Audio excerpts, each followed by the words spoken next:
See what it says. Okay, so this is a real quick little ditty on protecting your keys or why you need a key store. And he didn't let me bring my own notebook up here, so I'm going to have to figure out how to use this one. See if this works. Oh, yeah, it does. So, since I only got 10 minutes and I'm not familiar with this notebook, I have 15 minutes. Okay. And these aren't the slides that I wanted, but that's tough because I only got 15 minutes. Should go right or left. See that? Oh, yes. Okay, so up, down. Or right, left, right, left. Oh, right. What is same thing? Yeah. Okay. Is there a different presentation on there? Okay. You wanted, or? No, this is fine. This will have to do. Okay, so how come when you enter a password, a lot of these password managers make you put in these, these non-numeric keys like bang or ampersand or $, right? So here's the reason. Well, first I should tell you that when you put in any kind of text at all, the computer translates that to binary, right? Ones and zeros. So if you're inside the computer looking out at Alice, this is what you see. That joke didn't go over very well, so we'll try another one. So here's the binary representation of a bunch of A to Z's in cap and A to Z's in lowercase. Do I sound really loud to you? I sound really loud to me up here. It's okay? It's what?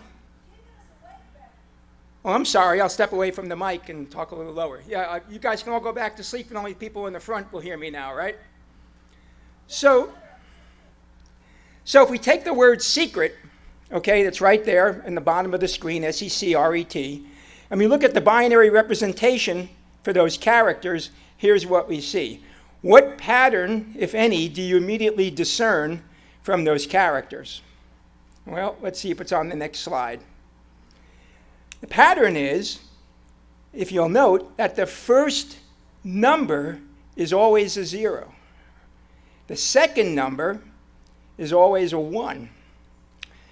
So already, you've given the cryptanalyst a reduced search space when he's looking for your particular passphrase. Yes?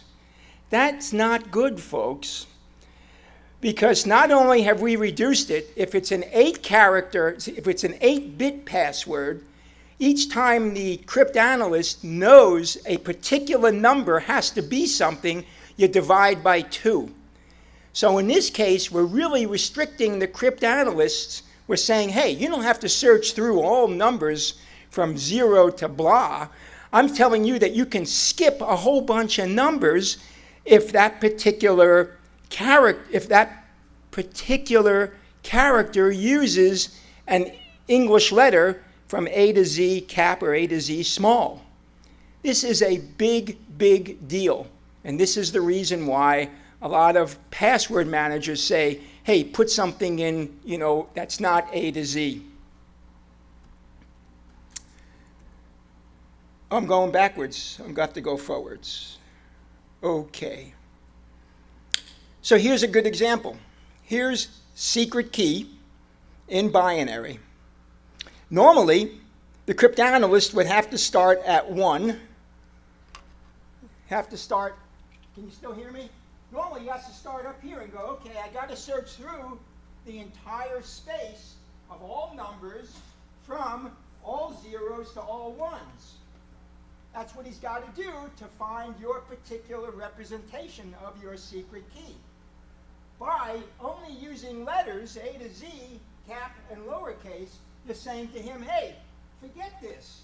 Forget going through 300 trillion secret keys. You don't got to. Because here's the pattern. Look at this. Every one of these letters in binary starts with 0, 1. You don't got to search all those cryptanalysts. You don't have to do what we call in cryptography an exhaustive search. We have a question from the peanut gallery. Are you assuming they're using the ASCII thing as a directory?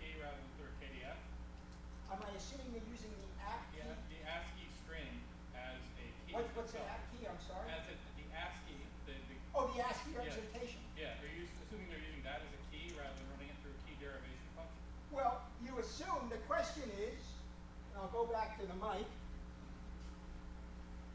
So the question is, am I assuming that the system is using the exact phrase as the password? Am I getting that correct? Okay? And it's not doing some sort of translation, with a hash function or something like that to turn that into something more difficult to guess. Okay? Yes, I'm assuming that the attacker knows the translation function that takes this key, that takes this passphrase into a secret key. So he's either using a SHA hash, MD5 hash, whatever you please. Maybe he's got some other stuff in front. But a guy named Kirchhoff, almost 150 years ago, came up with the single most important principle in cryptography. And that is, you always assume that your attacker knows your method, okay, and can reproduce your method at will. So yes, I'm assuming that this is the key, but I'm also assuming that the attacker can put all these possibilities through that particular translation function, which will generate the actual secret key. Was that a sufficient answer? Oh, great. Thanks for the question. So, is this working? By knowing that you're only using lower and uppercase letters, you've reduced the search space for the cryptanalyst. Now, the cryptanalyst doesn't have to search 10 years to find your key. He's only got to search one day, and you're toast. You're sitting there wondering, how did I get hacked? So you input one of these non-alphabetic characters, and you start filling up those bits, which he normally knew what they are. That's what a Keystore generated key does for you. When you use a Keystore or when you use a key maker, you're going to get, the Keystore will manufacture that key and will use all the possible bits in the construction of that key. That just shows you how my program does it. I don't want to do that because it's not fair, it's advertising. Now I'm going to talk about, that's the reason for a Keystore key. Got to go back to the mic, I keep on forgetting, I like to walk around. The other reason to use a Keystore is that you control who gets copies of your Keystore. You can mail a Keystore out to someone. It's already encrypted, and it has a single passphrase. A single passphrase means that you only have to remember one passphrase and then recover the entire Keystore. So you can have multiple number of keys in the Keystore. Each one has an alias to let you identify it. So you could have one key called business opportunities, one key called love letters, one key called messages to Fred, whatever. Your key will not be business letters. It's whatever the Keystore puts there randomly for you, and it's a much, much better key. So you have two reasons for a Keystore. One is it makes much better keys than a human can ever make, and the second reason is you get to transfer all those keys or some subset of those keys to a particular person that you want to share your keys with. And the third reason is one key does it all for you. That may be as important as having a Keystore generate your keys because it's just way too tough to remember anything more than a couple of keys. You just don't do it. You end up writing them down, and then they're exposed. You end up writing them down in more than one place. You put some on your disk, some in your phone book, some on your smartphone. This is not good, right? Because they're coming for you. That's for sure. That's the reason for Keystores. I got 4 minutes for questions. Yes, sir. So I'd say the other advantage of a Keystore or a database of your keys is that you then use a unique passphrase on each website.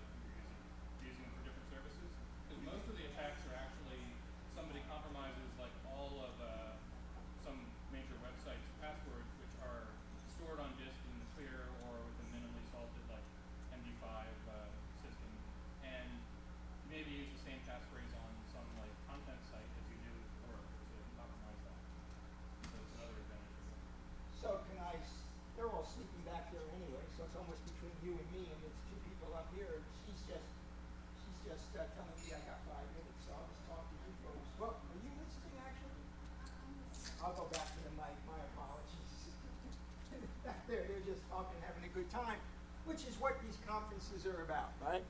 I have no objection to people in the back talking. As a matter of fact, most conferences, more happens when people are talking with each other than happens at any lecture you'll ever see. I mean, I've been going to conferences for more years than I care to remember. So the comment was, another reason for a key store is that you get to store really good keys that you can use as a password to different websites you access. And no one's going to try a key that's got a lot of weird letters and numbers in it. You don't have to remember it.